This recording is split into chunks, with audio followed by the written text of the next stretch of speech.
Rewind to February 24th, 2021.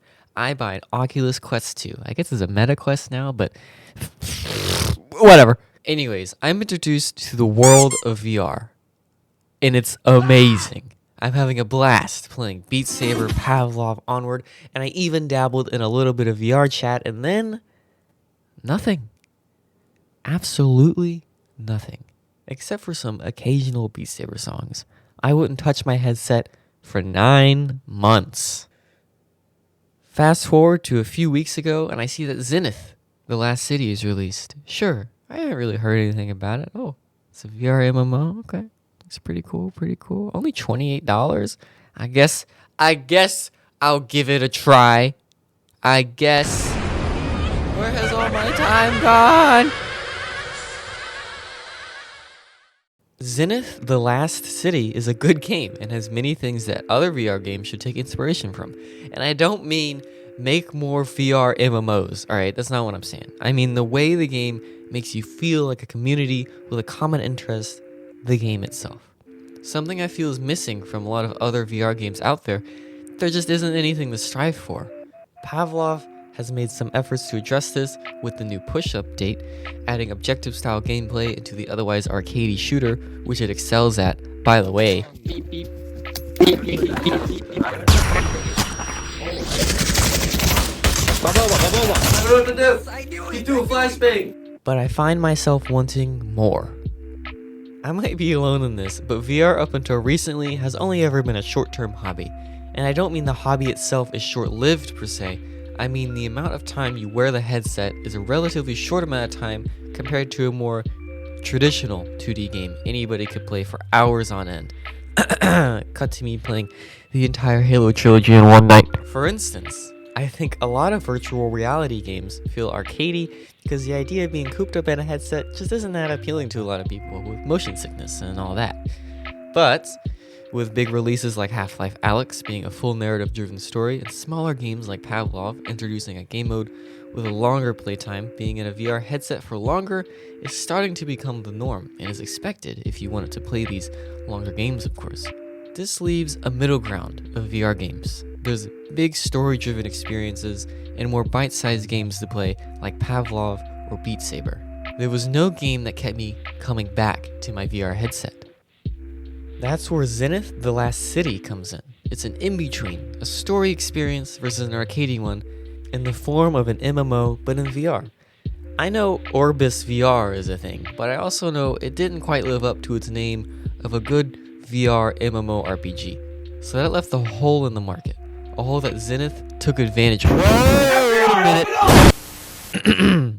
So as I was saying, it left a spot to be a gap. It left a hole. No, I said that already. It left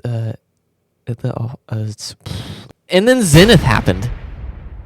Zenith has a gesture system to cast spells. You can grip and swipe up or down or left, and then release to cast a spell, or swing up, down, and left if you have a sword.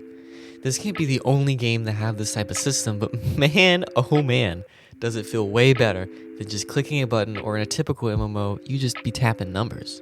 You can fly everywhere just by holding out your arms in a low T-pose, and if you wiggle your arms in a certain way, you can fly super fast. You can also climb virtually anything, you can gather ingredients, cook with the things that you've gathered, and the most important part of it all, you can do it with friends.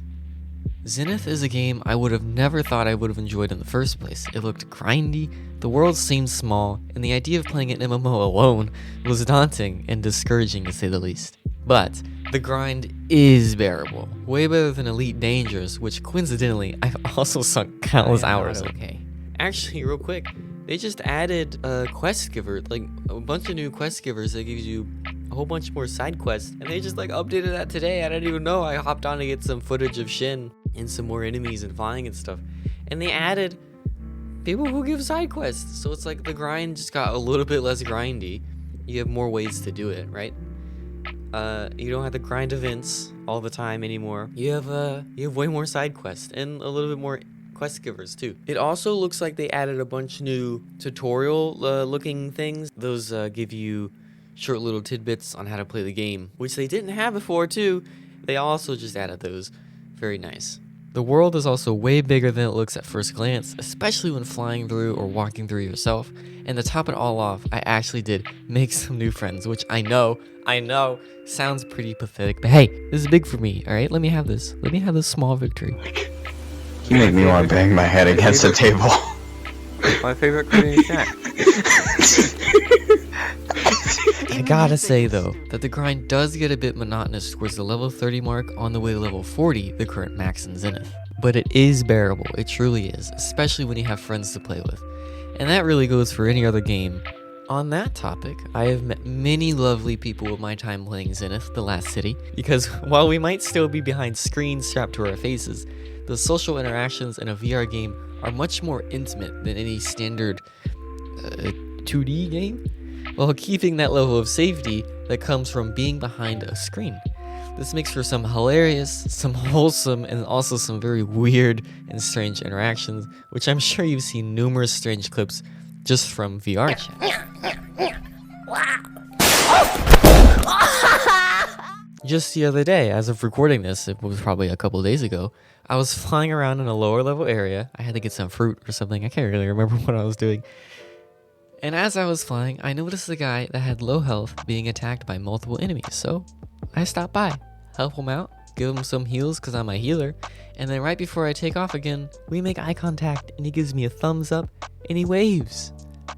In any other situation, I would not have thought twice about this interaction ever again. However, in a video game, where in most cases our ability to express ourselves are limited, that simple thumbs up and the simple wave meant the world to me, and I knew exactly what they meant. I wave back, of course. I'm not some kind of monster, right? Will I play this game exclusively and forever? Probably not. Will I come back if they update it or if my friends want to play? Absolutely. Also, if I ever have the urge to pick the Earth or whatever planet Zenith takes place on, pick it clean of any fruit on any tree, I will not hesitate to get on just so I can destroy ecosystems while ridding them of any nutrients from any fruit. It's mine. The fruit is all mine. My precious fruits, my precious dragon fruits, my precious fruits. My roommate hates me. And that's Zenith.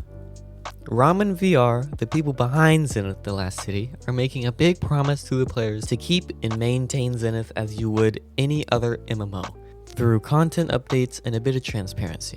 They have already announced a lot of things they want to do this year on their roadmap. They have one of those, by the way, including a new class, the Cyber Ninja, which is super cool, by the way, and that they're working on cat people as a playable race, as well as player housing, new hobbies like fishing and possibly blacksmithing, all of which you can read on their roadmap. I'll put in the description, and all of which are influenced by community suggestions. RamenVR is doing a great job so far about communicating with its player base and managing expectations well. They even said themselves that the roadmap is small because a lot of the content should be community driven and thus is subject to quick change. And while I haven't personally experienced any of the change yet, as I have not played through the alphas or betas they had previously, I trust that this isn't a complete nonsense like some other game developers. I never thought any VR game would be more than just a short experience or a game to play a while, shoot some things, smack some blocks, and leave. But Zenith, by nature as an MMO, has and should have content to keep you going for a long time, with future updates in the making. Like the Cyber Ninja class they announced that looks so cool.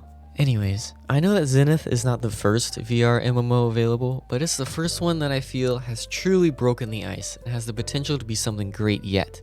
I mean, it is technically still an early access. Zenith is by no means a perfect VR game, or even a perfect game. It is not without flaws. There is a few NPCs that are the same model as the enemies you fight in the game, like Shin. Yep, here's Shin, and here's walk over here. Here's his enemies. They're the cultist, or I guess the devout. It's just a whole bunch of enemies that look like Shin, or I guess a whole bunch of chin just looks like these enemies. I just think that's strange. This thing is really weird. You can also frequently phase into the void under the map in quite a few areas, and the UI and weapon holsters get kind of annoying sometimes. Like when I'm trying to climb, I end up casting like the ice avalanche 20 times as I'm trying to climb up a wall, or I grab my weapon, or I grab some noodles from my belt. It's a little bit irritating. The quest NPCs being the same as some enemies in the game is my only real issue, because phasing out of the map is simply due to RamenVR's attempt to allow the player to go anywhere with no invisible barriers. Obviously, with little to no barriers in place, it's easy to break the game. I remember when my friend and I were walking across the bridge, and when I turned around, all I could see was the tip of his head as he was eaten by the bridge, and he just kept falling down and down and down, and all the while, I could hear his voice get farther and farther away from me in proximity chat. And with the holsters, they've already said that they want to make it so you can have custom holsters for your weapons, and possibly also a semi-custom UI so you can move the icons and weapons wherever you please. So you could have maybe like back-drawn swords, or really what I just want is make them by my hips. I don't know if you can tell in the gameplay I'm showing, but it's like in front of your hips, right in front of your body, and not by your sides. So when you climb, it's really easy to grab things. Really, when you're doing anything, it's really easy to grab things by accident. Those are just a few of my issues with the game, and to be completely honest, if you don't like MMOs, you may not like Zenith at all. But you also might. You could also wait until they release more content for the game and fix some of the quirks I mentioned. But really, in the end, there's no rush. There's no rush to get into Zenith. You can get Zenith now, or you can get it 6 months from now. You can get it 5 years from now if it's still a thing, which it might be, I don't know. Zenith 2 comes out. And after sinking in a short 29 hours at the time of this recording this voiceover, at the time of me recording this voiceover, I can say without a doubt that Zenith, the last city, is Wizard.